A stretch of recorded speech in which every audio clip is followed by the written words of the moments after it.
The file was 31 years old, and nobody had read all of it. It sat in the Dominion's central archive, a vast, cold place where 700 years of expansion records lived in long crystalline stacks, stamped low priority, monitor only, and labeled with the standard designation given to species that weren't yet worth worrying about. The species in question called themselves humans. The Dominion survey team had found them the way you find an anthill near a road, noticed them, cataloged them, moved on. The initial report was 12 pages. Most of it was biology. The biology was unimpressive soft bodies with no natural armor, limited sensory range, a lifespan that barely cleared a century if nothing went wrong first. Their technology was behind the galactic average by roughly 300 years. They had managed to put a few stations in orbit around their home planet and were making early noise about their nearest moon.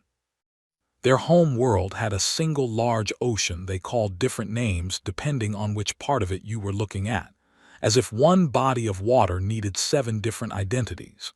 This detail made it into the report under the heading * Cultural Irrationality Indicators *. Class 3 Emerging Species, the file said, pre-warp, tribalistic, biologically fragile. Then, at the bottom of the first page, in the section marked Additional Observations, someone had written, displaying characteristic threat inflation behaviors consistent with prey-species social hierarchies. In the margin beside that line, handwritten, in an alphabet the archivists flagged as unidentified, were 2 small words. Nobody read them. The file was closed. The humans were added to the monitoring list and forgotten about in the way that things get forgotten when nobody expects them to matter. 31 years later, Ambassador General Yeva Solano stood at the central disclosure podium of the Galactic Interspecies seat and told the assembled powers of the known galaxy exactly what Earth wanted them to know. Not everything. What she wanted them to know. The seat was built for large purposes, and the room knew it. The ceiling curved up and away in a shape designed to make everyone inside feel equally small, a diplomatic trick as old as architecture, one that had stopped working on Yeva somewhere around year 7. Representatives from 43 species sat in their sections, in chairs and cradles and liquid tanks and suspension filaments, depending on what their bodies required. The light came from everywhere at once and cast no shadows, which Yeva had always found unsettling in a way she couldn't fully name.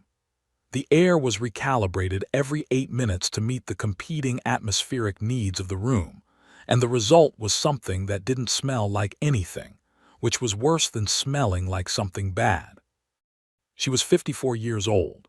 She had been doing this specific job for 12 years and before that had spent 19 years doing related work in smaller rooms with smaller stakes. She had the kind of face that didn't give things away, not trained blankness, just the natural result of having kept score for a very long time in a game where showing your hand cost lives. Her hair had gone gray at 40 and she'd let it, because she had more pressing decisions to make. She read from the document. Earth's military capability, as disclosed, 38 registered warship classes, active fleet numbers by category, defensive installation data for all flagged systems, weapons systems listed by range, yield, and delivery mechanism, all of it formatted to the Galactic Seat's standard disclosure template, all of it technically accurate, all of it filed under Earth's voluntary compliance with the interspecies transparency, accords that every species signed and nobody followed fully, which was simply the understood nature of the accords.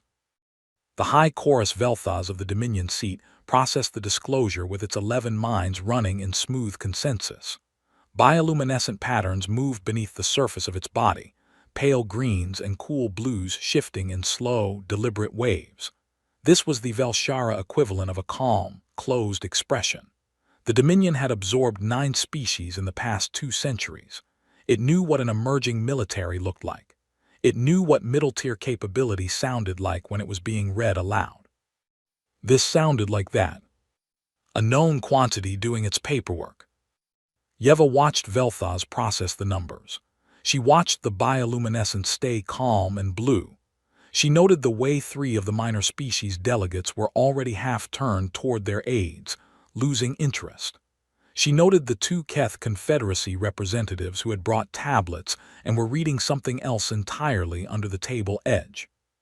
She did not say anything about the other numbers. The ones not in the document.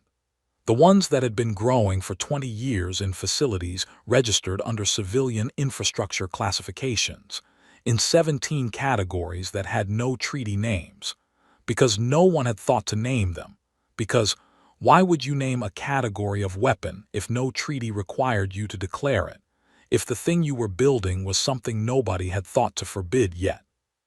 She closed the document when she reached the last disclosed line. "We hope the seat finds this disclosure satisfactory," she said.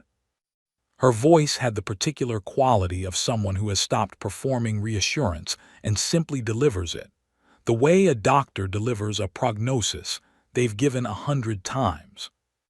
Vel'Thuz indicated satisfaction. The other delegates registered the disclosure without incident. The session moved to other business. At the very end of Yeva's submitted document, page 41 of 41, in a section titled Supplementary Notes that delegates traditionally skipped because it contained formatting acknowledgments and citation indexes, there were 3 paragraphs. They were clear. They were precise. They used the simplest language she could manage. They stated, without drama and without apology, that Earth's disclosed capability represented a voluntarily constrained operational posture, that the full posture had not been demonstrated and would not be demonstrated except under conditions of what Earth defined specifically, with a numbered list of definitions, as existential provocation. That any party reading the document should consider themselves formally notified of these conditions, these definitions, and the fact of the constraint. Vel'Thuz skipped page 41. Every delegate skipped page 41. Yeva had written it knowing they would. She filed it anyway because the filing was the point. Because when everything else was done, the record would show that the notification had been made and the choice to skip it had been made by someone else. The years that followed had a shape, if you were the kind of person who stood far enough back to see it. 4 years after the disclosure, a Keth Confederacy probe fleet crossed into Earth-flagged space near the Outer Transit Corridor. It was a test. The Keth ran tests the way some species ran, whether constantly, automatically, mostly for data. They wanted response time, fleet deployment speed, communication lag between Earth's outer stations and Central Command. Earth responded in 11 minutes. One ship came out of the transit lane and pulled alongside the probe fleet, 14 vessels, and held position. No weapons powered. No aggressive signal of any kind. It stayed there for 6 hours while the Keth ran their scans and the probe fleet commander filed increasingly puzzled reports back to Confederacy Command. Then Earth's ship transmitted something. Not a warning, not a military demand. A letter, written by a 12-year-old named Siasia Toffa who lived in the outer colony system of Kepler-7 and who had won her school's competition for diplomatic writing 3 years in a row. The letter expressed Earth's sincere hope that the Keth Confederacy was well. It noted, in polite and careful language, that this region of space was under Earth's administrative designation and asked, with genuine courtesy, if there was anything the Keth fleet needed before continuing on its way. The probe fleet left. The Keth filed the incident as non-aggressive, limited capability response. They noted the deployment of a single ship and the transmission of a letter written by a child. They concluded, reasonably, that Earth's outer system reaction force was not a serious strategic concern. They were right about the letter. It had been sent because Yeva's predecessor believed, with the kind of conviction that doesn't explain itself, that the letter should always go first. They were wrong about almost everything else. What they didn't file, because they didn't know to look for it, was what had been sitting in the transit lane behind Earth's ship. In the shadow of a navigational dead zone, at the edge of the probe fleet's sensor range, 11 ships had been running dark on signatures that the Keth's equipment read as background radiation. They had been in position in 4 minutes. The other 7 minutes were travel time for the ship with the letter.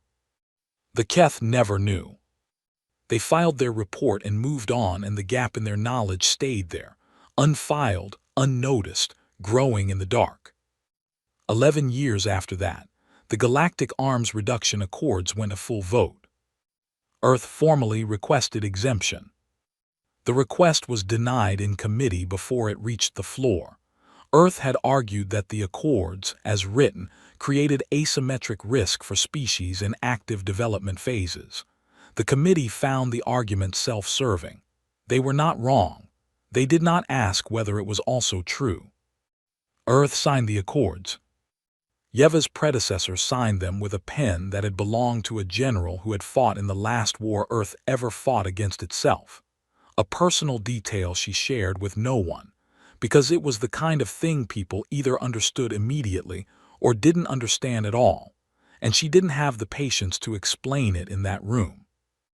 Earth signed the accords and then continued its development programs in the 17 unnamed categories, because the accords specified weapon types by name and Earth's programs were not those types.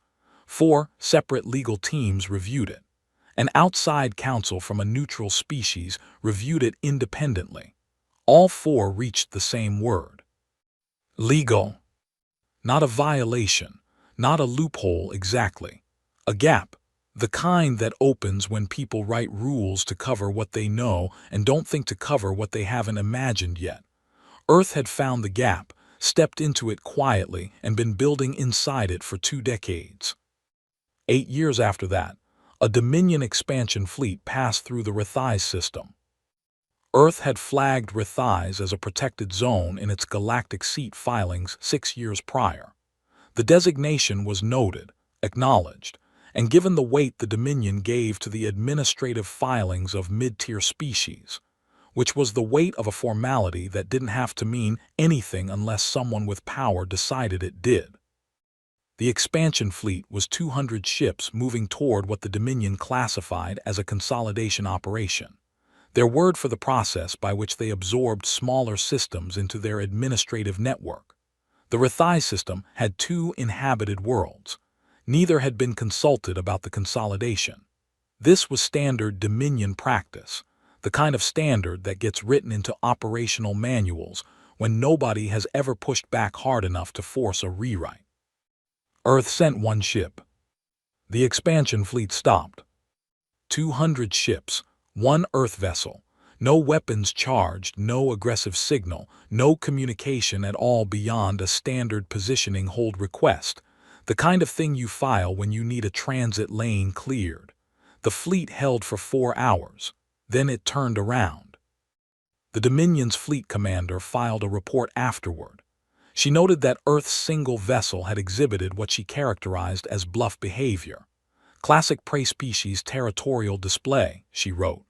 She recommended that future routes simply bypass Earth-flagged zones to avoid the bureaucratic inconvenience.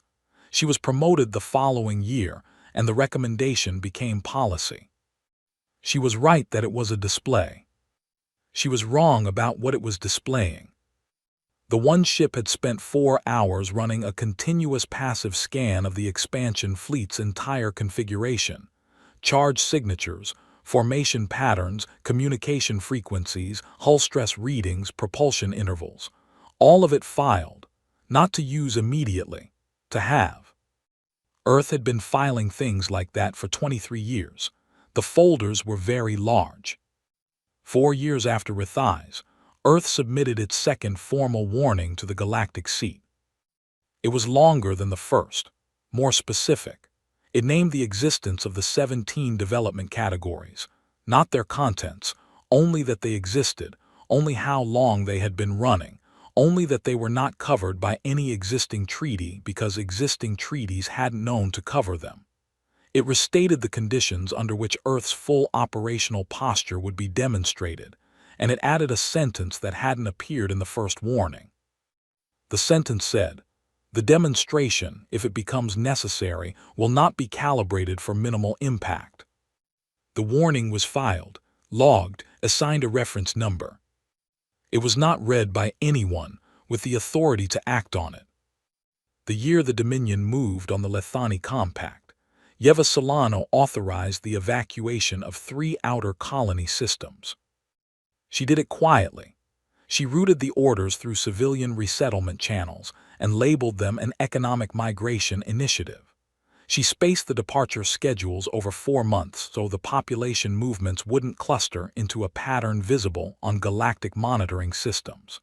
She used the kind of language in the administrative filings that bureaucracies produce so much of that no one reads it closely. By the time the last transport lifted from the third system, 412,000 people had been relocated. She sat alone afterward in a room where the lights were dimmed, and a cup of tea had gone cold on the table beside her. A secure channel was open to Earth's Central Command, the line quiet except for the soft background noise of systems running. "How long do we have?" someone asked. The voice was young, new to the room in the way that people are new when they haven't yet learned not to let the question sound like hopping. Yeva looked at the cold tea. "Long enough," she said, "if they're smart." She didn't say the other half of the thought, the half that had been sitting behind her sternum for years, in the specific place where certainty you don't want lives, where knowing what's coming and not being able to stop it yet makes a particular kind of weight that has no name. They wouldn't be smart. She had been watching for 31 years. She knew exactly what they would do next because she knew how the Dominion had done it 37 times before, and she knew they had never once believed a warning from a species that hadn't yet shown them a reason to. The problem with holding back, she had learned, was that it looked like nothing. And nothing looked like weakness. And weakness looked like an opportunity. She got up, picked up the cold tea and drank it anyway. Outside the window, a transport was rising through the upper atmosphere on its way to the resettlement coordinates. One of the last ones, on schedule, labeled economic, nothing to look at. She watched it go until it was a light and then until it wasn't even that. Then she closed the channel, gathered her files and went back to work. There was still time to do this right. She intended to use every minute of it down to the last one, because the minute after the last one was going to be something else entirely.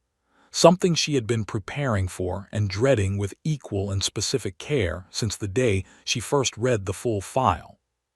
Including the margin. Including the 2 words in her own language that the archivists had never been able to identify, written there 31 years ago by the woman who had trained her, who had understood exactly what they were dealing with, and had passed the file forward, and trusted that whoever came next would know what to do with it. Magpijil pa. Hold back more. She had held back. Earth had held back. 31 years of letters written by children and 1 ship instead of 11, and warnings buried on page 41 of documents nobody read past page 3. 31 years because the thing on the other side of the holding back was something she didn't want to be responsible for starting. But starting and ending were different things.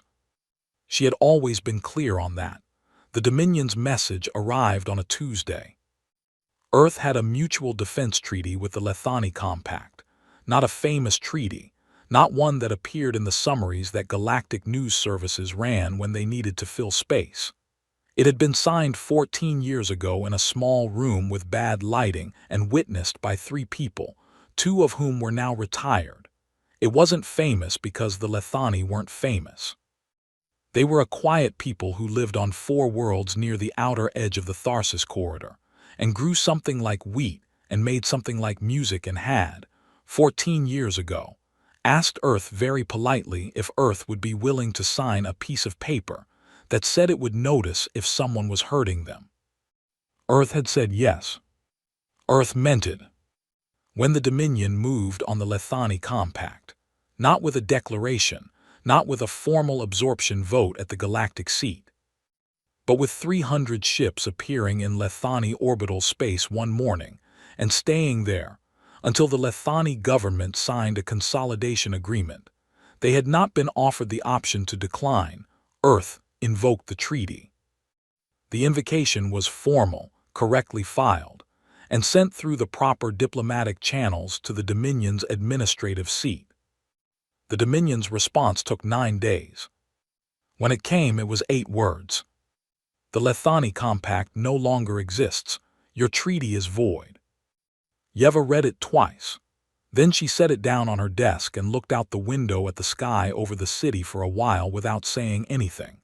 Then she picked up her files and told her aide to book her a seat at the emergency session of the Galactic Interspecies seat, full chamber, because she had something to say, and she wanted everyone in the room when she said it.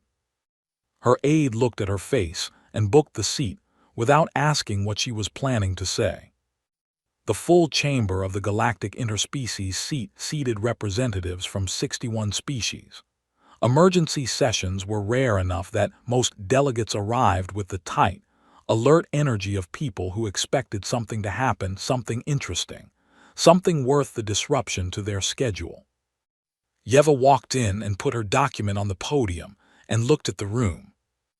Vel'Thuz was at the center of the deliberative mass, 11 minds rotating through their consensus patterns in smooth, interlocking waves. The bioluminescence was calm. Cool blue, slow green. The Velshara expression for a situation already understood, already categorized, already filed under known outcomes. Other delegates were arranging themselves, finding their seats, talking to their aides. The Keth representatives had brought tablets again. 2 of the Sorvian delegates were eating something that smelled like iron. The room had the quality of a theater before the lights go down, full of motion that hasn't found its reason yet. Yeva waited until they settled. Then she opened her document and read the 3rd warning aloud. Not summaries, not highlights, every word, every clause. She read the section that named the 17 development categories and described, in general terms, what those categories contained. She read the section on timeline, how long each program had been running, how long it had been since the first formal warning, how long it had been since the second. She read the section on the Lethani Treaty, the invocation, and the 8-word response. She read the operational posture section, the one about the demonstration not being calibrated for minimal impact, and when she reached it, she slowed down and read each word with a small pause between them, the way you read something to someone who keeps insisting they don't understand what you're saying. She read the final paragraph, which said only, Earth considers this notification complete, and its obligations under the Transparency Accords fully discharged. What follows is no longer a function of diplomacy. She closed the document. 3 things happened at almost the same time. 2 minor species ambassadors requested immediate recess. They did it simultaneously from opposite sides of the chamber without having coordinated it, which meant they had reached the same conclusion independently, which said something.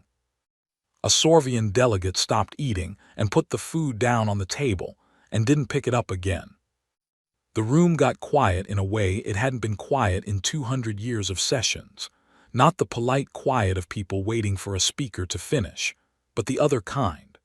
The kind that happens when a room full of intelligent creatures all have the same thought at the same moment, and none of them want to be the first one to say it out loud.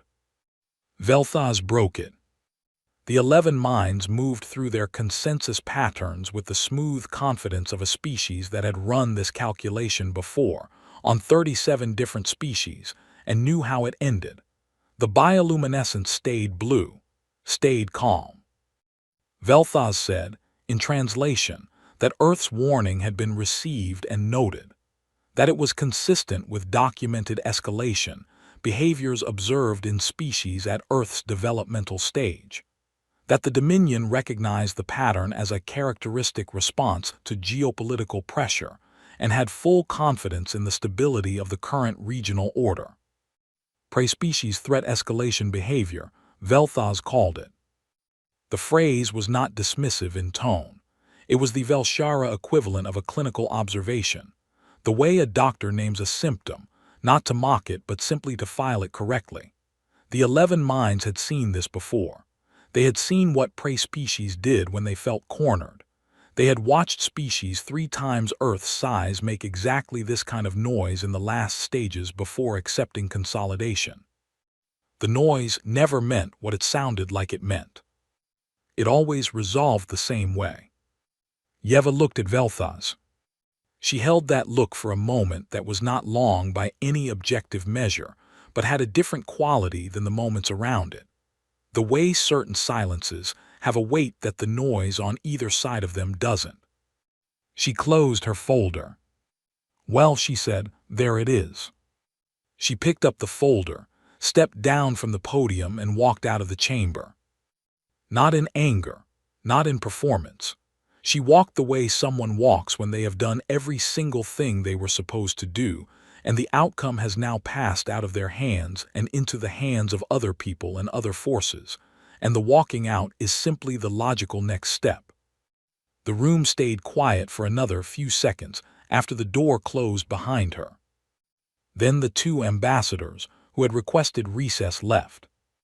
Then the Sorvian delegate looked at the food he'd set down, decided against it, and put it in his bag. Then the noise started again, delegates talking to aides, filing response reports, generating the bureaucratic record of a session that most of them were already composing explanations for in their heads, explanations that made what had just happened fit neatly into something they already understood. Velthaz processed the session, reached consensus in 0.3 seconds, and filed it under known pattern, resolved trajectory. That was a Tuesday. The 72 hours that followed were quiet on Earth's end. Too quiet. Velthaz noticed this on the second day. Not immediately, it had other matters requiring consensus. The Dominion's expansion across the Tharsis corridor was ahead of schedule, and the administrative machinery of absorbing new systems required attention. There were consolidation agreements to finalize, resource assessments to process, new population registrations to manage. The Dominion was a large operation, and Velthaz was at the center of it, 11 minds keeping the whole thing moving in the deliberate, efficient way it had moved for 4,000 years. But on the second day, one of the 11 minds noted the shape of Earth's communication silence. Not the silence itself. Silences were common. Species went quiet before major decisions, before internal political events, before seasonal shifts in their administrative cycles. This silence was a different shape. Most silences had a texture, low-level communication traffic still running on secondary channels, administrative signals, routine position pings from flagged systems, the background noise that any active civilization generated just by existing. The texture of a political silence was different from the texture of a communications failure, which was different from the texture of deliberate operational quiet. Velthaz's monitoring systems were picking up the texture of deliberate operational quiet. Not on military channels, on every channel. The administrative traffic that should have been running between Earth's outer colonies was running, but thin, reduced. The kind of reduction that happened when a system was being carefully managed rather than simply operating. Someone was keeping Earth's signal profile looking normal without generating the normal volume of noise. The 11th mind filed this as a notation, not a concern, a notation. The other 10 minds were already moving toward the next item on the agenda. Velthaz reached consensus in 0.4 seconds. The notation was filed.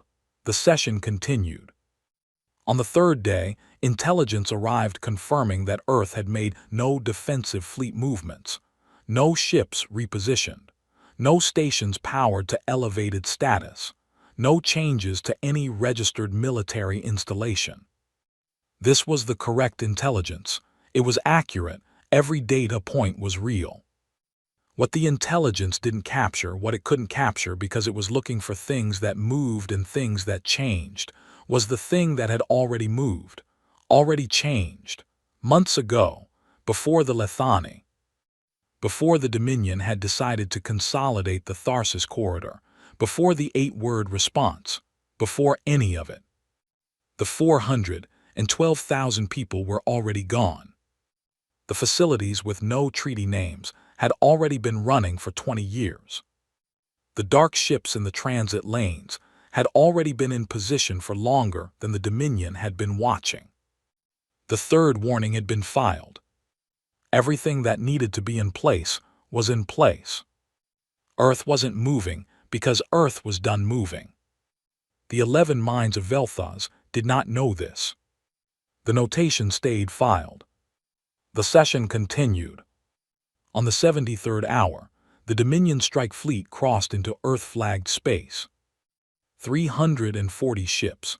The flagship was called the Patient Majority Asterisk, named for the Vel'Shara philosophical concept that the largest number of minds in agreement constituted the correct course of action. It was a good name for a flagship, Vel'Thuz had always thought. It said something true about how the Dominion understood itself. The target was a colony called Meridian Station, an outer settlement, 50,000 residents, enough civilian population to make the strike a message without being large enough to constitute an atrocity by galactic legal standards. The Dominion had run this operation 37 times on 37 species. One demonstration strike. Targeted infrastructure, limited casualties, maximum political signal. After the strike, the affected species understood that the Dominion's warnings were real and their own warnings were not, and the consolidation proceeded. It had always worked. It worked because species, when they felt true power directed at them, recalibrated their threat assessments. The noise they had been making before the strike was replaced with the more useful noise of negotiation. The pattern was consistent across 37 data points and 4,000 years. Vel'Thuz was not worried. On Earth, in a room where the lights had been kept dim for 3 days and the same secure channel had been open and quiet for most of that time, Yeva Solano received confirmation that the Dominion fleet had crossed the line. She looked at the coordinates on the display. She looked at the time. She picked up a tablet and entered a 12-digit authorization code. The code had no name. It had a designation, a string of numbers and letters that referred to a specific operational file, but the file itself had a title in Old Filipino that translated loosely as a phrase that wasn't really a phrase, more of a breath, the kind of sound a person makes when they've been holding something very heavy for a very long time and they've finally decided to put it down. She entered the code. She confirmed it.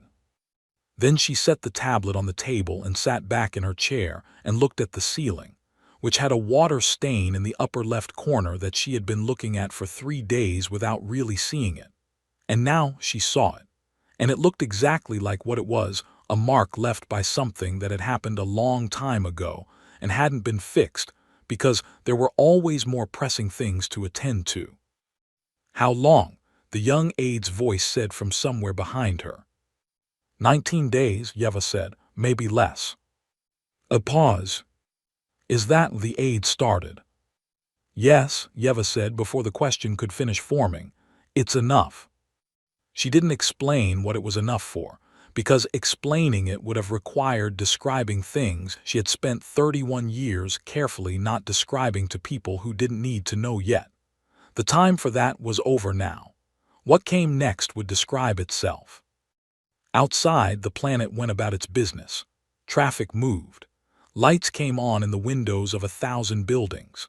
Somewhere in Lagos, a woman was watching a transport rise through the upper atmosphere, not knowing it was the last civilian transport that would use that corridor for a while, not knowing anything was different about this particular evening, because that was precisely how it had been arranged. The strike fleet was still moving. The code was entered. 31 years of holding back was exactly 31 years long. Tonight it ended. The drop pod smelled like recycled air, and someone else's fear, and Deo Okonkwo was absolutely, completely, categorically fine. He told himself this at regular intervals, the way you repeat something until the repetition itself becomes a kind of proof. He was fine. Sergeant Deo Okonkwo was fine. Sergeant Okonkwo had done this 38 times on 4 different deployments, and he was not, absolutely not, sitting in a drop pod with his grandmother's prayer beads wrapped around his left fist, so tight the beads were leaving marks in his palm. Except he was doing exactly that. The beads were old, brown wooden ones, worn smooth in the places his grandmother's fingers had worn them smooth before him, which meant they had the particular texture of something that had been held through hard things many times by people who needed something to hold.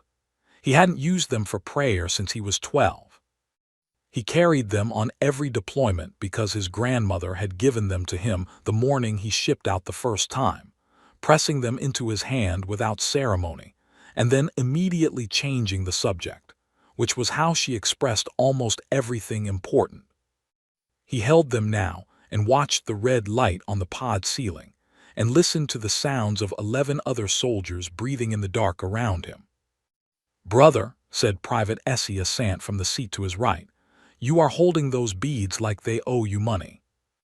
"I'm not holding anything," Deo said. "Sergeant Okonkwo is sitting in complete tactical composure. Sergeant Okonkwo is sweating through his collar. That's the recycled air. That's not what that is." Deo did not argue the point. He looked at the red light and thought about other things. He thought about the briefing, which had been short in ways that briefings were not usually short. His commanding officer, Lieutenant Colonel Adiz Mbeki, was not a short briefing kind of officer. She was the kind who drew diagrams, who used the full whiteboard, who had opinions about margins. This briefing had been 4 sentences. The fleet engages. You observe from the pod. When the green light comes on, you drop. Your job on the ground is to be a human being standing on a surface. Deo had waited for the 5th sentence, the one with the tactical objective, the target coordinates, the rules of engagement. There was no 5th sentence. "What does that mean?" he'd said. "Be a human being standing on a surface." "It means," Mbeki had said, "that your boots on that ground are the message. That's the whole mission. You land, you stand there, you are visible to their surveillance systems, and you do not leave until I tell you to leave. And the fighting will be handled," she said. "That's not your part." He had wanted very badly to ask what his part was the part of exactly, and what was doing the handling, and several other questions that the expression on Mbeki's face made clear were not going to get useful answers. So he'd taken his squad to the prep bay, checked his kit, found his grandmother's beads in the front pocket of his pack where they always were, and put them on his wrist. That was 3 hours ago. The red light was still red. In the space above the Lethani world of Vashari, the Dominion strike fleet finished its approach formation at 3:40 hours ship time. 340 vessels, the asterisk patient majority at the center, flanked by 2 destroyer lines and a screen of fast intercept craft running the outer edge of the formation. It was a precise arrangement, developed over centuries of consolidation operations, tested against 37 different species' defensive configurations, and found effective against all of them. The Dominion's tactical systems ran final threat assessment on Earth's registered defensive assets in the region. 38 warship classes, numbers as disclosed. The assessment took 11 seconds. Low threat, manageable engagement, proceed. Earth's ships came out of the transit lane at 3:41. They looked exactly like the assessment said they would. Correct hull types, registered configurations, numbers consistent with what Earth had disclosed at the Galactic seat. The Dominion's tactical officers watched their screens and saw exactly what they expected to see, and for 4 minutes the engagement unfolded the way their models said it would. 4 minutes. Inside the drop pod, the ship shuddered once. A long, slow vibration that moved through the hull like something very large had changed speed very deliberately. Deo felt it in his back teeth. "That's us slowing down," Essie said from beside him. "I know what it is. You got the beads out again." "I never put them away." The red light stayed red. Deo breathed. Sergeant Okonkwo breathed. They were the same person breathing, and they were both doing it too fast, and the recycled air still smelled like someone else's fear. And now it smelled like his too, probably, if he was being honest with himself, which he was trying not to be. On the screens in the Dominion's tactical center, at 3:45 hours, something changed. The ships coming out of the transit lane stopped looking like the assessment. They stopped looking like any assessment. They had no hull markings, no classification the Dominion systems recognized. They ran on propulsion signatures that the detection equipment had no category for, not unknown in the way that a new variant is unknown, but unknown in the way that something is unknown when it was never supposed to exist, when no one filing the treaty names had thought to reserve a classification for it. The Dominion systems ran identification protocols and returned a result they had not returned in 4,000 years of operational history. No match found. Not low match, not partial match, no match. There were ships in the lane that did not exist, by any record the Dominion had ever built, and they were dark and dense in a way that made the sensor screens look wrong, like looking at something your eyes know how to see but your brain hasn't made the right shape for yet. The Dominion fleet commander gave orders. The orders were correct. The tactical response was the response of an experienced military engaging a novel threat: redirect, reassess, pull the defensive formation that had won every engagement in the Dominion's history. It was the right formation for enemies who were trying to win the engagement. The drop pod shuddered again, harder this time. Then a third time. Then it stopped shuddering, which was somehow worse, because the stillness that replaced it had a quality like the stillness before a very loud sound. Deo looked at the red light. The red light looked back. "Brother," he said, not to Essie, not to anyone specific, just into the pod, just to have something in the air that wasn't the breathing. Nobody answered. The silence lasted 11 more seconds. Then the light went green. He didn't see what happened to the fleet. The pod dropped, and the world outside the viewport was fire and motion, and the upper atmosphere of Vashari, catching the light of its star in streaks of orange and gold. And he was pressed back in his seat with his fist around his grandmother's beads and his eyes on the porthole, and his brain doing what brains do in drop pods, which is absolutely nothing useful. It was Essie who saw it first, from the porthole on the other side. "Deo," she said. Her voice was a different shape than usual, not scared, not excited, something without a name that sat between those two things and didn't belong to either of them. "Deo, look." He leaned across and looked through her porthole. The Dominion fleet was coming apart. Not burning, not exploding in the way that things exploded when they were hit by weapons, he understood. Not breaking along structural lines the way ships broke when they were stressed past their limits. Coming apart. At seams, at places that shouldn't have been seams, in geometries that made the back of his mind want to stop processing what he was seeing and file it under something else, something less difficult to hold. The shapes the ships made as they came apart were not the shapes of things being destroyed. They were the shapes of things being, he didn't have the word, renegotiated, like the matter inside them had been asked a question it had never been asked before and was in the process of answering. 340 ships. He watched. He held the beads. "Brother," he said, for the second time, and this time the word came out the way it comes out when the thing in front of you is real and you need someone nearby to confirm it. "Listen." He didn't finish. The pod hit the outer atmosphere and the porthole turned orange, and there was nothing to see but fire. Vashari had a sky the color of something between blue and green, in the particular shade that happens on worlds with different atmospheric compositions than Earth. Not wrong, just shifted, like a familiar song in a different key. The city they landed near was called Athasev in the Lethani language, which translated roughly as asterisk the place where two rivers decide. It was mid-sized. It had been occupied by the Dominion for 7 months. 7 months of occupation had left it in the specific state that occupations leave places, still standing mostly, but with the quality of something that has been held very still for a very long time against its nature. The streets smelled like ozone and something sweet underneath it that Deo couldn't name. He walked with his squad in a loose formation, rifle carried but not raised, safety on. The mission parameters were the same as the briefing: be visible, be human, be on the ground. He didn't know what to do with his hands.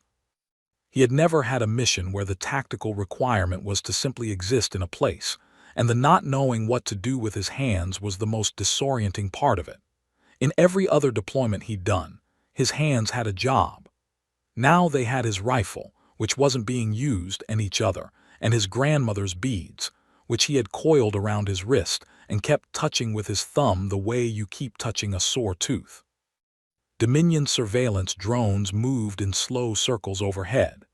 Big ones, the kind designed to transmit high-resolution footage to command ships in orbit, the kind with enough range to bounce a signal off a relay station and put clear images on a screen somewhere very far away. They had been circling since before the pod landed. They were circling now. He looked up at one. It was about 40 meters up, moving in a slow, even arc. Its sensor array pointed down at the streets below with the patient attention of something that didn't get tired. It passed over him and he tracked it with his eyes, and then, without entirely deciding to, he raised his hand. He waved. Not a signal wave, not a tactical wave. The wave his grandmother used to do from the observation deck of Lagos Station when passenger ships passed in the transit corridor. A loose, open-handed movement that didn't mean anything specific except asterisk I see you and I am acknowledging the seeing. The kind of wave that says, you are not invisible to me, and I am not invisible to you, and here we both are. The drone circled. Its sensors tracked him. Its footage transmitted up through the atmosphere and into the relay systems, and eventually, in formats he would never see, onto screens very far away. He held the wave for a moment, then he put his hand down. Did you just wave at a surveillance drone? Essie said from behind him. Sergeant Okonkwo was acknowledging the operational environment. Sergeant Okonkwo waved at a drone. The environment, Deo said, acknowledged back. Essie looked at the drone. The drone continued its arc. It didn't do anything, she said. It kept watching, he said. That's the same thing. He started walking again. His boots on the stone of Athasev made the same sound boots always made: flat, deliberate, real. And he let himself focus on that for a while because it was something simple and grounded, and he had just watched 340 ships come apart at the seams in geometries that didn't have names, and his grandmother's prayer beads were worn smooth in all the right places, and the sky was the wrong color, and the street smelled like ozone and something sweet. He walked. He was visible. He was a human being standing on a surface. Whatever that meant, he was doing it, and somewhere in orbit the footage was transmitting, and somewhere further away than orbit, it would eventually reach a set of 11 minds that had spent 4,000 years watching species make noise before they went quiet. And those minds would look at the footage of a soldier in a street waving at a drone, and they would try to file it under something they already understood. Deo didn't know this, he was just walking. The city was very quiet around him. The occupation had made it quiet in a way he felt in his chest, the particular quiet of a place that has been holding its breath for 7 months and doesn't know yet that it's allowed to stop. At the end of the block, a Lethani child appeared in a doorway, small, 5 or 6 maybe, with the large compound eyes that the Lethani had and the very still way they held themselves when they were uncertain. The child looked at Deo. Deo looked back.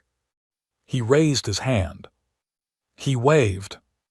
The child stared at him for a long moment with the enormous, still eyes. Then, very slowly, with the careful deliberateness of someone trying a thing they hadn't done before, the child raised one of its 4 hands and waved back.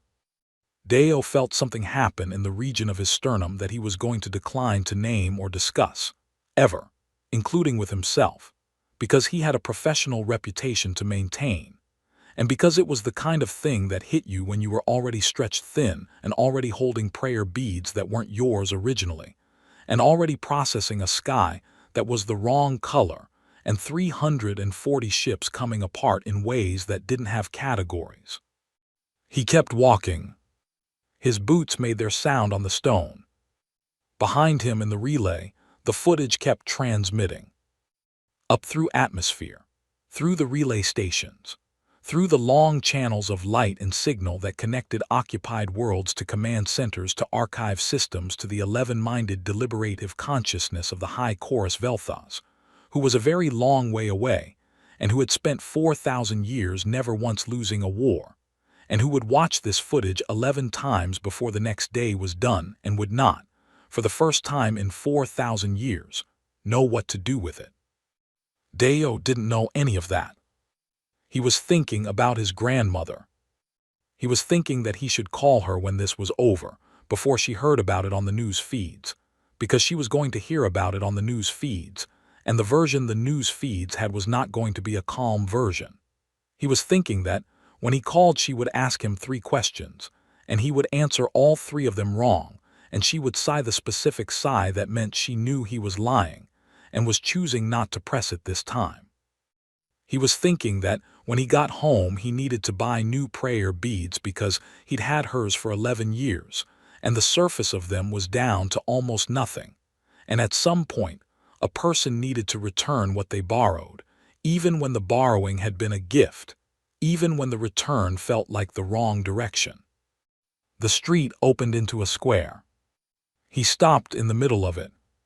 He stood there, in the square of a city that smelled like ozone and something sweet, under a sky that was the wrong color, with a surveillance drone moving in a slow arc overhead and his grandmother's beads around his wrist and his boots flat on the stone.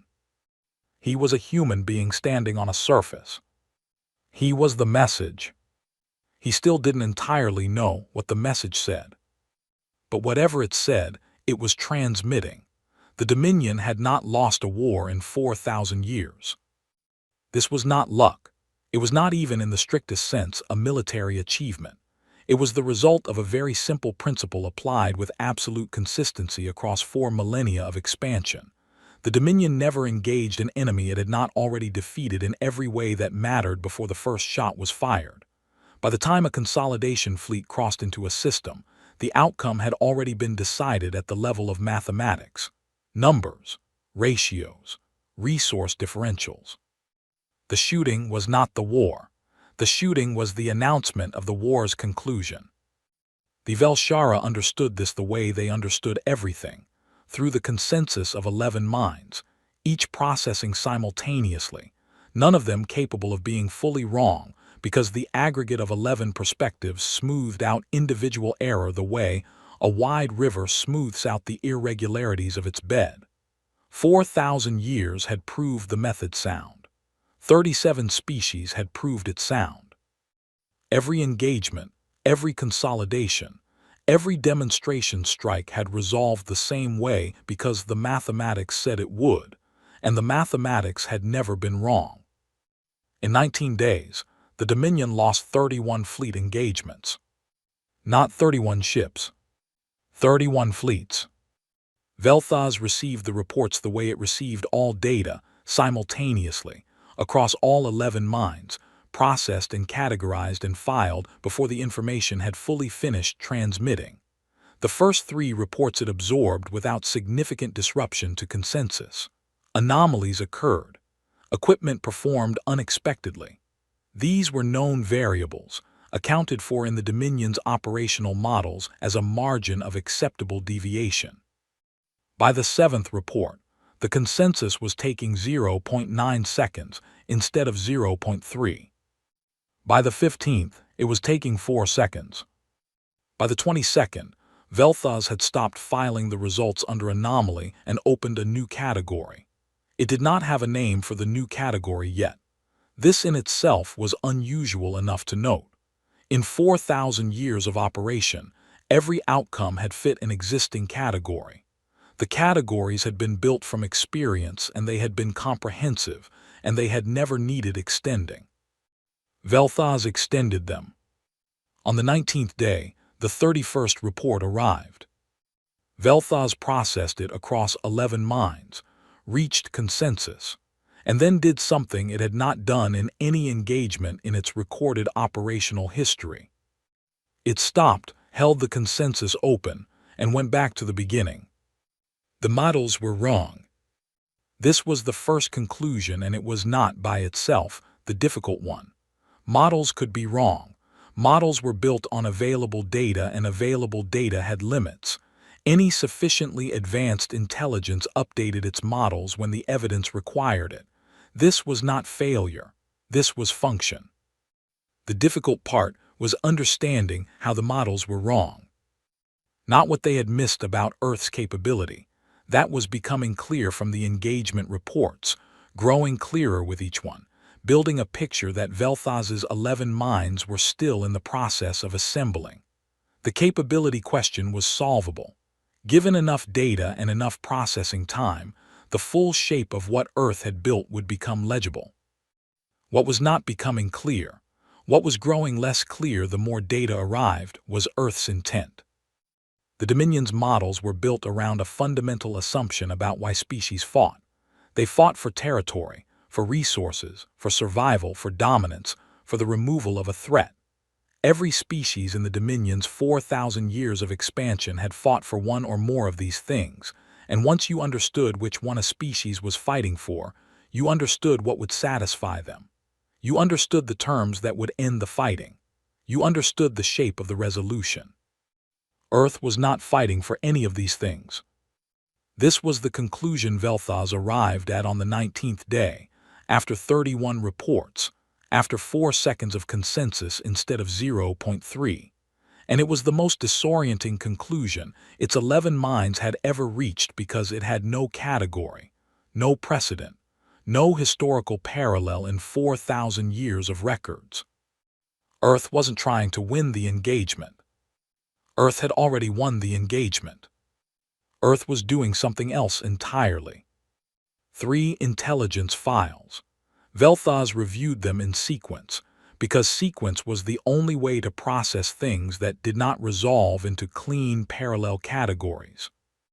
The first had been intercepted from Earth's command network on the opening day of engagement. A transmission between the fleet commander and her tactical officers, 15 minutes before the second layer of Earth's assets became visible. The transmission had been encrypted, but Dominion intelligence had broken Earth's encryption standard in the 3rd year of monitoring, which they considered a significant intelligence achievement and had never shared, because there was no reason to share it with a species that wasn't worth worrying about. The transmission translated, "Don't take the ships. We want them to see the ships.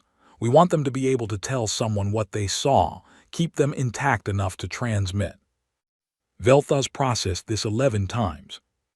Each time, the same result.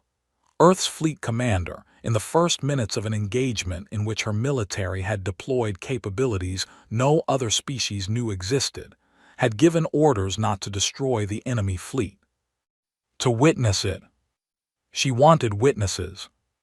The Dominion's model for combat had no category for an enemy that wanted you to survive long enough to report what you had seen.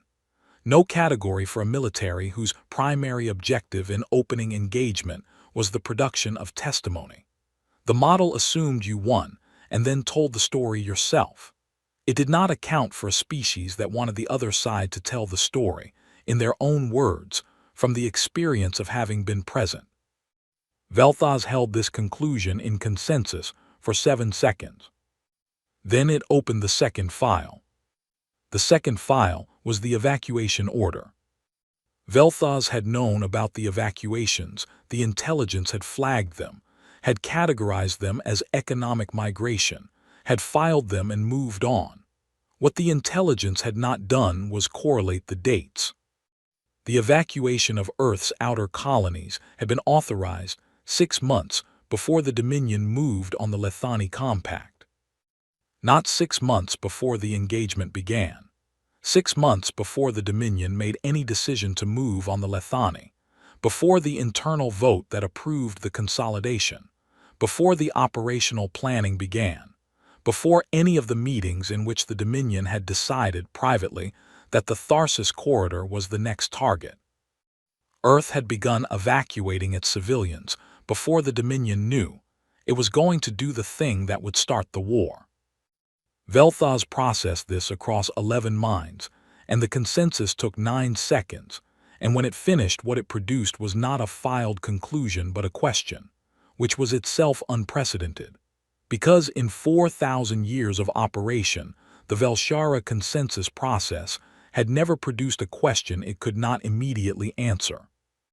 The question was how. Not how had they known. The intelligence failure was clear and would be addressed. The question was a different kind of how, the how that sits under the surface of events and asks about the nature of the thing rather than its mechanics. How long had Earth been watching? How long had it been preparing?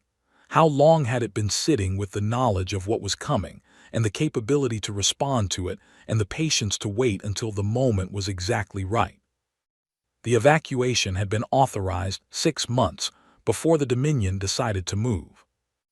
Earth's development programs had been running for 20 years. The first formal warning had been filed 31 years ago. 31 years. Vel'Thuz held that number in 11 simultaneous minds and felt something that it did not have a word for in its own language, because it had never needed one. The Vel'Shara had words for the confidence that came from numerical superiority, words for the satisfaction of a consolidation completed, words for the smooth certainty of a consensus reached across 11 minds without deviation. It did not have a word for the specific sensation of understanding, for the first time, that you had been watched by something patient for longer than you had been watching it. It opened the third file. The footage was 47 seconds long. A ground-level view from a surveillance drone in low orbit over Athasev, Vashari's third-largest city. The drone had been transmitting continuously since before the drop pods made landfall. The footage was clear, high-resolution, stable, well-lit by the local star. Standard operational surveillance. Vel'Thuz had reviewed thousands of hours of footage like it from 37 different consolidation operations. For the first 40 seconds, it showed streets, buildings, the particular stillness of a city under military presence. Then a human soldier walked into the frame. Young, male, moving in the loose way that soldiers moved when they were not actively in contact, present but not braced. He wore full kit but carried his weapon low, safety configuration, nothing charged. He walked to the center of a wide open square and stopped. He looked up at the drone. Vel'Thuz watched with 11 minds. The soldier raised his hand. He waved. It was not a signal. Vel'Thuz ran analysis on the gesture across 6 different communication pattern databases: military signaling, territorial marking, challenge display, submission gesture, the 17 categories of nonverbal combat communication that the Dominion had cataloged across all known species. The gesture matched none of them. It was an open hand, raised and moved in a slow arc, directed at the drone with no tactical purpose that any of Vel'Thuz's 11 minds could identify.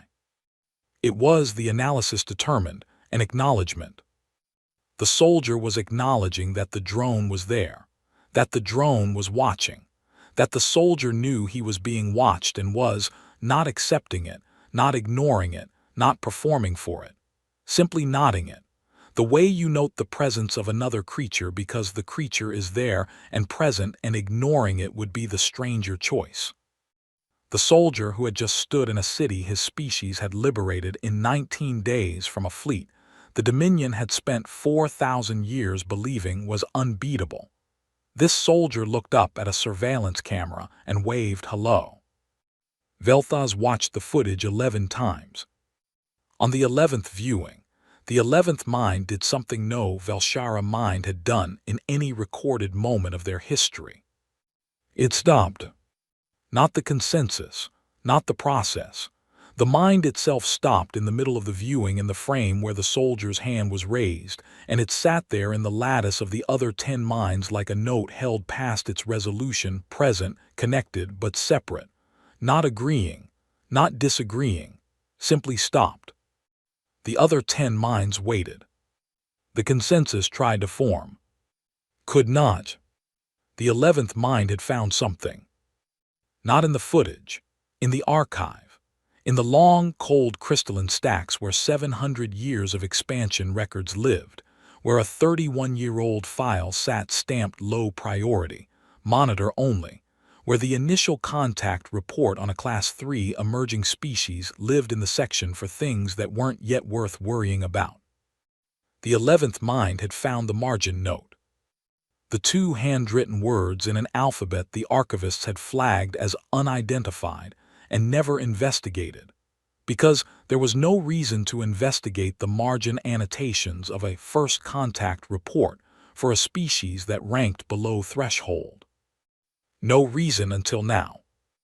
The 11th mind had run the alphabet against a database that the other 10 had not thought to check, not military intelligence, not galactic diplomatic records, but a linguistic archive compiled by a small research institute that cataloged dying and minority languages from species across the known systems. The archive was 312 years old. It had been compiled by a Velshara academic, whose particular interest was in what languages could tell you about the species that spoke them. The alphabet was in the archive. The language was called Tagalog. It was spoken on Earth, specifically in a region called the Philippines, on the planet's primary ocean continent. The archive listed it as a living language with approximately 90 million speakers, regional and co-official status, historical significance, and several notes about its grammatical structure and its tendency toward words that compressed complex states into single, precise expressions. The margin note said, Magbijil pa. The translation, hold back more. The 11th mind held this in its separated stillness in the lattice. The other 10 minds waited. The translation was simple. The words were simple, but the 11th mind was sitting with the weight of them, specifically with the date on the first contact file, which was 31 years ago, and the handwriting in the margin, which was small and careful and clearly internal. The kind of notation you made for yourself or for whoever came after you, not for the people you were writing about. Someone had stood on Earth 31 years ago, before the Dominion had made contact, before there was any formal relationship between the 2 civilizations, before any of the warnings had been filed or any development programs had been running. Someone had stood there with knowledge of what was watching from the sky and had written a reminder in the margin of a file. Hold back more. Not a threat, not a declaration, a reminder, the kind of thing you wrote when you were talking to yourself, when you were maintaining a discipline that required active maintenance because the natural impulse was different. Hold back more. The natural impulse, the thing they were holding back from, was not in the note. It didn't need to be. You only wrote hold back more if the more was considerable. If the more was something you had been restraining for longer than the watching had been happening. The 11th mind sat in the lattice for 3 seconds. In Velshara consciousness, 3 seconds was the length of a long life's worth of thinking. The other 10 minds felt the separation, not like a break, not like damage, but like a door that had always been theoretically possible and had never in 4,000 years been opened and was now slightly ajar. The thought the 11th mind was forming was this. The Dominion had spent 4,000 years believing that the most dangerous thing in a consolidation was the species that showed you everything it had. The ones that didn't try to hide their capability, that brought full force immediately, that gave you no window for assessment. This was wrong. The most dangerous thing in a consolidation was a species that could show you everything, and chose, for 31 years, not to. Not because it was weak. Not because it was afraid, because it was deciding. The 37 species the Dominion had absorbed had never been deciding. They had been reacting, assessing, surviving, doing what living things do when force is applied to them. Earth had been deciding. For 31 years, Earth had been deciding how much to show and when to show it and what to do after, and the answer to what to do after was apparently, evacuate your civilians, enter the code, and then send a soldier to stand in a city square and wave at a drone. The 11 minds finally, shakily, reached a partial consensus. The partial consensus said, we will draft surrender terms and appeal to the Galactic seat for mediated settlement. The 11th mind rejoined the lattice, accepted the consensus. But it kept the note. Magpijil pa. It kept it the way you keep a thing that has changed the shape of what you thought you understood. Not filed, not categorized, just held in the part of a mind where things live when they are too important to put down and too large to fully carry. The Dominion's surrender terms began to form. Outside, the 31st Fleet report sat in the archive, next to 30 others, next to a first contact file that was 31 years old. The soldier in the footage still had his hand raised. The drone was still watching. The acknowledgement was still transmitting. Yeva Solano walked back into the Galactic interspecies seat on a Thursday morning and sat down in the same chair she had sat in for 12 years. Same chair, same table, same room with the ceiling that curved up in a way to make everyone feel equally small, which had stopped working on her in year 7 and had stopped being something she thought about in year 9. The light still came from everywhere and cast no shadows. The air was still recalibrated every 8 minutes. The room was still full of representatives from species that breathed different things and sat in different configurations and processed information through architectures that had very little in common with each other, except the single fact that they were all here, in this room, waiting to hear what Earth wanted. She was 54 years old. She had been 54 for about 6 months and had not yet adjusted to it in the way that ages sometimes required adjustment. She looked the same as she had the last time she sat in this chair, gray hair, careful face, the posture of someone who had learned a long time ago that the way you held your body in a room told people things before you opened your mouth, and had decided to be deliberate about what it told them. She did not look triumphant. She looked tired. Not the tired that sleep fixed. The other kind, the kind that lived at a level below sleep. That was the result of carrying something heavy for so long that putting it down didn't immediately feel like relief. It felt first like the absence of a familiar weight. And the absence of a familiar weight, when the weight had been yours for 31 years, felt strange before it felt like anything else. She put her folder on the table. She looked at the room. 61 delegations. Every major power, most of the minor ones, and several species who had never attended a full session before, and were here now because the thing that had happened in 19 days was the kind of thing that made species who had been keeping their heads down decide they needed to know what came next. Vel'Thas was at the center of the deliberative mass. The bioluminescence was different than it had been the last time Yeva sat across from it, not the calm blue of total consensus. Something more complicated, colors she didn't have words for in any language she spoke, moving in patterns that were slower than usual and less synchronized. The 11 minds not quite running in the perfect unison they had always shown before. 3 weeks ago she would not have known how to read that. Now she thought she understood it, at least partly. One of those minds was holding something it hadn't put down. She understood the feeling. The rest of the room had the quality of people who had run the numbers, and were now waiting to hear if their numbers were right. Wargaming a peace settlement was something every intelligence service in the room had done in the past 19 days. They had looked at what Earth had demonstrated, and they had asked what a species with that kind of capability would want from a position of total victory.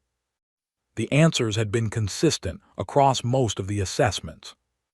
Territory, the Tharsis corridor and surrounding systems likely, resource concessions, mineral rights, transit fees, priority lane access, mandatory defense treaties rewritten in Earth's favor, permanent military presence in key systems as a deterrent against future challenges, tribute payments calibrated to the scale of the engagement. Symbolic submissions, the kind that got recorded in history and referenced for centuries afterward, whenever a species needed to explain why a particular power was not to be tested. This was what victory looked like. This was what it had always looked like. 37 times over 4,000 years, this was the shape of things after a stronger force made its point. Yeva opened her folder. She read Earth's terms.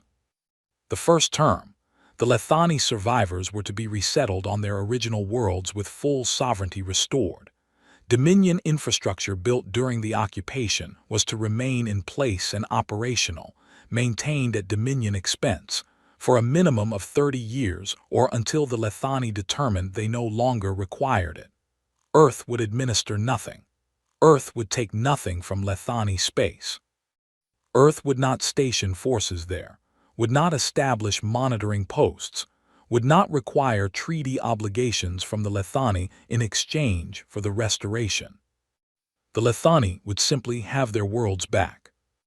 A Sorvian delegate made a small sound, not a word, just the sound of a calculation completing and producing an unexpected result. The second term, the Galactic Arms Reduction Accords were to be renegotiated, not amended, renegotiated from the beginning with the explicit requirement that every signatory disclose their actual military capability, not the capability they chose to present, not the capability that fit the existing treaty language, but the real number. Every ship, every weapon type, including categories that no treaty had previously named, every development program, Earth would go first. The full disclosure. Everything. There was a longer silence after this one, the kind of silence that came not from shock but from the rapid, private recalculation of what full disclosure would mean for the species doing the recalculating. Several delegates made eye contact with their aides. One delegation requested a brief pause to confer, which was granted, and which Yeva used to take a drink of water and look at the ceiling with the expression of someone who had been in this room too many times to find the architecture impressive. The third term, a new permanent office to be established within the galactic seat structure. Its name in Earth's proposed charter was the Office of Formal Notification, or in the working language of the document, the Early Warning Seat. Its function, as described, was simple. When a species filed a formal warning with the galactic seat, someone from the Office of Formal Notification would read it, not file it, not log it and assign it a reference number. Read it, in its entirety, including page 41. This term produced the only moment in the session that came close to disrupting the formal atmosphere of the room. Not laughter, something adjacent to it, the sound of a thing being recognized. Two delegates had to cover their mouths. One Keth representative looked at the table with an expression that might, in a different context, have been called embarrassed. Yeva waited for the room to settle. She read the fourth term. The fourth term had no corresponding demand on Earth's behalf. The fourth term was a list. 37 names. Species names, system designations, dates of consolidation, and specific categories of what the Dominion owed each of them. Not owed to Earth, not filtered through Earth's administration, not managed by any Earth-affiliated body. Owed directly. Paid directly. Resource restoration, infrastructure rebuilding, sovereignty documentation, economic compensation calculated by a methodology the document described in detail across 11 pages. 37 species, 37 sets of terms, 37 different shapes of debt. Earth had compiled the list. Earth had done the math. Earth was not collecting any of it. The room was quiet in the same way it had been quiet when Yeva read the third warning aloud. Not the polite quiet of people waiting, but the quiet that happened when intelligent creatures all reached the same point at the same time and needed a moment before the next thing. Vel'Thuz broke it. The 11 minds moved through their patterns, slower than 4 weeks ago, less perfectly synchronized, but moving, reaching for the consensus that was the Velshara way of interacting with a situation. The bioluminescence pulsed through several colors Yeva couldn't name before settling into something that was neither the confident blue of before nor anything she had a reference for. Vel'Thuz asked, in translation, what Earth wanted in return. Not for the Dominion, not specifically. In return, for all of it, for the 19 days, for the 31 fleets, for the third warning that had been read aloud and the 2 words in a margin and the dark ships with no treaty names and all of it. What was the shape of what Earth wanted on the other side? Yeva looked at Vel'Thuz. She held that look for a moment, not performing it, not letting it mean more than it meant, just looking, the way you look at something when you want to remember it accurately later. To go home, she said, and to not have to come back. The session continued. Procedural responses were filed. Working groups were appointed to handle the logistics of the Lethani restoration, the Accords renegotiation, the establishment of the new office. The Dominion's formal acceptance of the terms was recorded in the official transcript with the correct reference numbers and the appropriate signatures. Everything that needed to happen for the record happened. Yeva answered questions. She clarified language in the terms where delegates asked for clarification.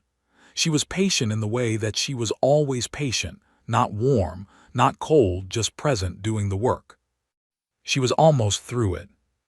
She was almost at the part where she picked up her folder and walked out for the last time, and got on the transport home, and slept for approximately 3 days before her aides started putting things back on her calendar. Then the smallest delegation in the room spoke.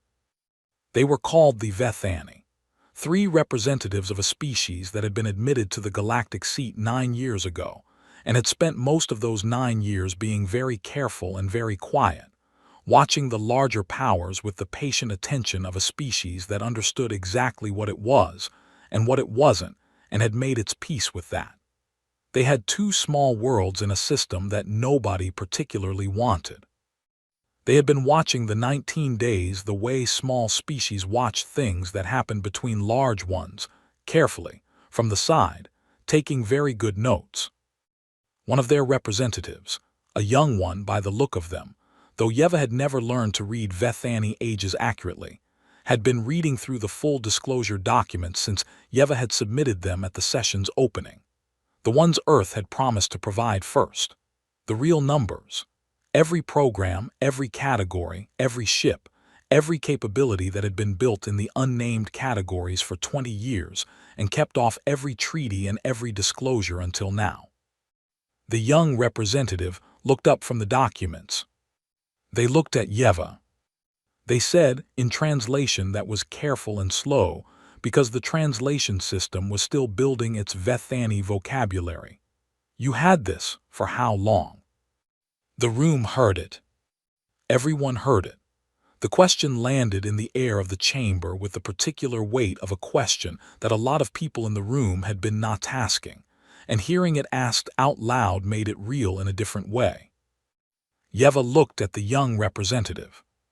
She saw what she recognized, not fear exactly, but the thing next to fear, the thing that happened when a creature understood for the first time that the space they had been occupying was much closer to something very large and very restrained than they had known. The way you felt when you found out that the thing that had been sitting quietly in the corner of a room you'd been in for years was not a piece of furniture. She didn't look away. Long enough, she said. The young representative looked back down at the documents. Back up.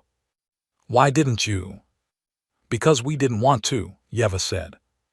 She said it simply, not as a performance, not with the weight of a prepared line, just the words in the order that made them true. That's the whole thing, that's what nobody believed. We didn't want to. She picked up her folder. We still don't. She closed it.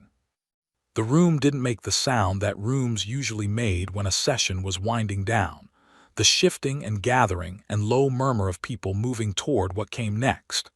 It stayed in the quality of the moment before that, the moment where a thing has been said and the air is still holding it.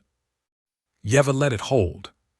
Then she stood up, tucked the folder under her arm, and walked out of the Galactic interspecies seat for the last time. The news feeds got the broad shape of it right, which was more than they usually managed. Deo Okonkwo read the scroll on the transit platform at Lagos Station, while he was eating something that smelled vaguely wrong and tasted fine, and had been purchased from a vendor whose name he hadn't caught and couldn't have pronounced if he had. He was in civilian clothes. He had been in civilian clothes for 3 days and was still making the small adjustments that came from spending too long in uniform, standing slightly too straight, turning to check corners out of habit, keeping his kit bag close even though there was nothing in it worth guarding. The scroll ran behind him in the station's display band. Galactic seat RATIFIES SOLANO ACCORDS. Full human capability disclosure SHOCKS 14 DLEGATIONS. 3 AMBASSADORS HOSPITLIZED. Non-critical. LETHANI sovereignty restoration BEGINS immediately. Dominion accepts all TERMS. He read it while he ate. His grandmother had called him 4 times since he landed. He had answered twice. Both times she had asked him 3 questions and he had answered all 3 wrong, and she had made the sound, the specific exhalation, halfway between a sigh and something with less patience in it. That meant she knew and was choosing, for now, not to press. She was going to press eventually. She was going to press when he came through her door with nothing in his hands, because he had left Lagos Station 11 months ago with her prayer beads on his wrist, and he was coming back without them, and she was going to notice before he finished taking off his shoes. He'd given them to a kid. A Lethani child in the resettlement camp on Vashari, not the one from the doorway in Athasev, a different one, a small one who had been sitting by the fence at the edge of the camp's perimeter, and watching the Earth soldiers with the enormous, compound-eyed stillness that Lethani children had when they were trying to understand something. Deo had crouched down to be at the child's level, and the child had looked at the beads on his wrist, and so he had taken them off and held them out, and the child had taken them with both hands, very carefully. The way you took something when you understood it had been someone's for a long time. He had not told his grandmother this. He was going to have to tell his grandmother this. He thought about how to explain it in a way that landed correctly. He could explain that they were a gift, which was true. He could explain that the child had needed something solid to hold, which was also true. He could explain that there were things that passed through hands and kept moving, and that was the right direction for them to go, which was the truest thing, but also the thing his grandmother would find most suspicious coming from him, because it sounded too much like something a person said when they were trying to make a decision sound like wisdom after the fact. He finished his food. The transit platform was full of the ordinary noise of a station that had not stopped running for 19 days of events that had happened very far away. Children arguing with parents, vendors calling out their stock, the specific acoustics of a large enclosed space absorbing the sound of a lot of people moving through it. Lagos Station had an observation deck on the upper level where his grandmother used to stand and watch the ships in the transit corridor, waving at them the way she waved at things, loosely, openly, not signaling anything, just nodding the presence of another moving thing in the world and acknowledging it. He thought about that wave. He thought about a surveillance drone making slow circles over a square in a city that smelled like ozone and something sweet, and a hand going up without deciding to, and what it meant to acknowledge the presence of something watching you when you were standing in the place that watching had been directed toward for 31 years. He didn't have a complete thought about it. He wasn't sure it was the kind of thing that resolved into a complete thought. It was more like something you carried, not heavy, not light, just present. The way certain things were present after they happened. The way the beads had been present on his wrist and were now present somewhere else, in different hands, still being held. The transit announcement came through the platform speakers. His route, his departure time, the familiar cadence of a station that had been calling routes since before he was born and would be calling them after. He picked up his bag. He thought, well, that'll do. Not a great thought. Not a thought that captured the scale of what had happened in 19 days, or 31 years, or 4,000 years of a species holding back something it didn't want to use and being understood for weakness because of it. Not a thought that did justice to 340 ships, or a child in a doorway, or a pair of prayer beads passing from one hand to another in the morning light of a world that smelled wrong and was learning to breathe again. Just a thought. A small, real, sufficient thought. He got on the transit. He went home.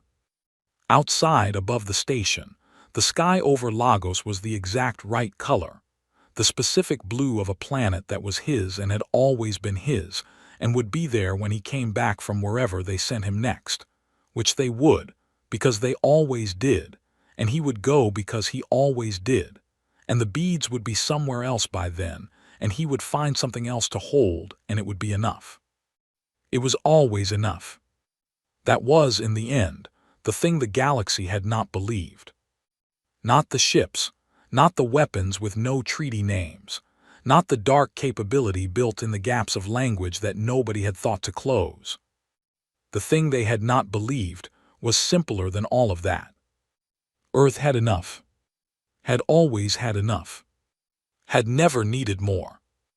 Had held back for 31 years not because it was afraid of losing, but because it understood, at a level deep enough to put in the margin of a file and pass forward and trust the next person to carry, that having the power to take something and choosing not to was the only kind of strength that meant anything. Magpijil Pa. The transit moved. The city fell behind. The sky stayed exactly the right color all the way home.